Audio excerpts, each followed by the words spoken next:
Welcome everybody to another episode of Rad Lab. I am your host, the Wiscontroversial Radical. What I'd like to do here in this video today is go over the battle reports from yesterday and just kind of break it down so that everybody understands how that all plays out. So starting out of the gate, I want to show you this. This is the whole point system for kill event and how everything breaks down.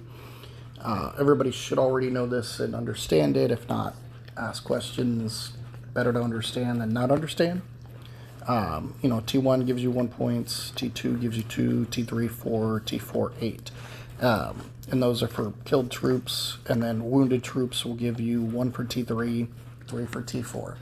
T1 and T2 troops do not give any points if they're wounded, which is why if you have less troops than your wards can hold, people won't even bother attacking you if you got T1 or T2.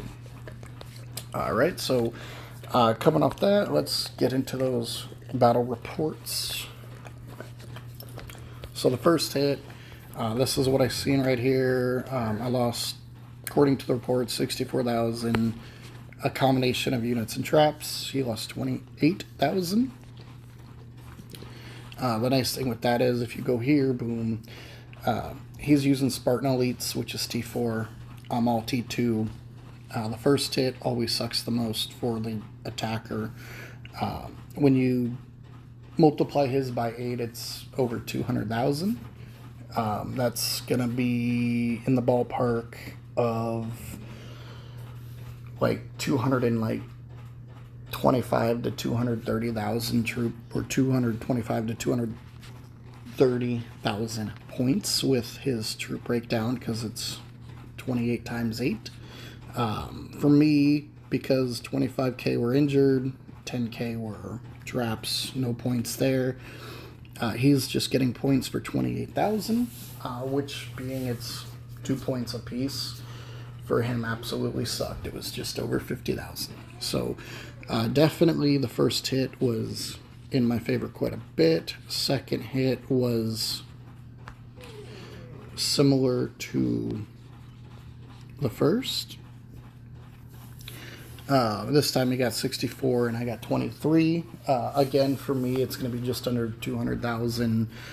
Ballpark range, about 170, 180,000, give or take, in terms of points. For me, he got just over 120,000. So again, I definitely won the second hit. Again, he's using T8.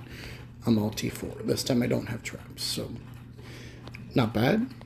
Third hit, again, very similar to the first. This one I actually got reinforcements from acrylic, and I also was able to put up 3,000 traps. So you can actually see here just how much 3,000 reinforcements and 3,000 traps drastically help a battle report. So this definitely benefited me. So now when you look at the numbers, because some were traps, he didn't get points there. He got 52 for troops, which is just over 100,000. And I got 21, which again is ballpark range is going to be over 160,000. So again, I won that one. This again is much like the previous. I'm just over 100,000 giving him points, and I'm gaining about just under 160,000. So again, I'm definitely coming on top on this one. This time I had more reinforcements with Folly as well as Soils, which again, like, just that little bit helps. So definitely props to them. This is where it starts to go downhill for me. I gave him 47,000. He still got about 14.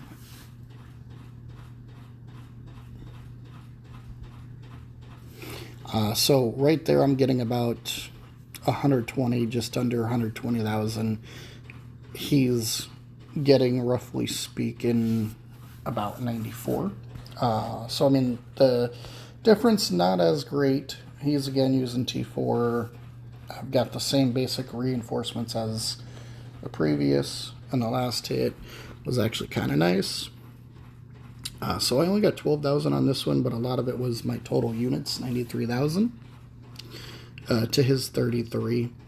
But he only got 46. So when you look at it, there's a little different wrinkle here. So again, Spartan Elites for him, it's 8 points a troop that he loses. So 12,000 by 8, that's going to be 96,000, give or take.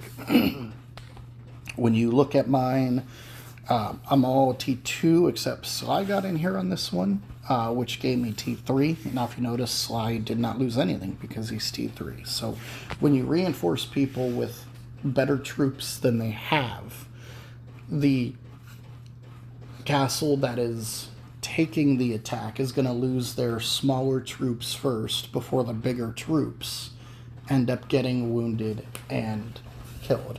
This is why having smaller tier troop traps work. You can build small farms with 100 to 200k T2 troops and then reinforce the shit out of them with T3 as long as you have the research and the buffs for taking hits. You will destroy T4 hits, and it's because the T4s will kill all the T2 before they get to the T3. Meanwhile, the T3 are going to continue to get kills without dying. So this is why the trapping system I talk about works. We just need more people to get to T3, and then from there we can figure out how to get people to trap the correct way. But that was a hit that I wanted to show everybody because it works. It's a proven theory, and it works in almost all war games. But if you have any questions on the matter, hit me up. Feel free to ask. Again, no such thing as stupid questions, just stupid people that don't ask questions. But as always, I will catch you on the next one. Until then, peace.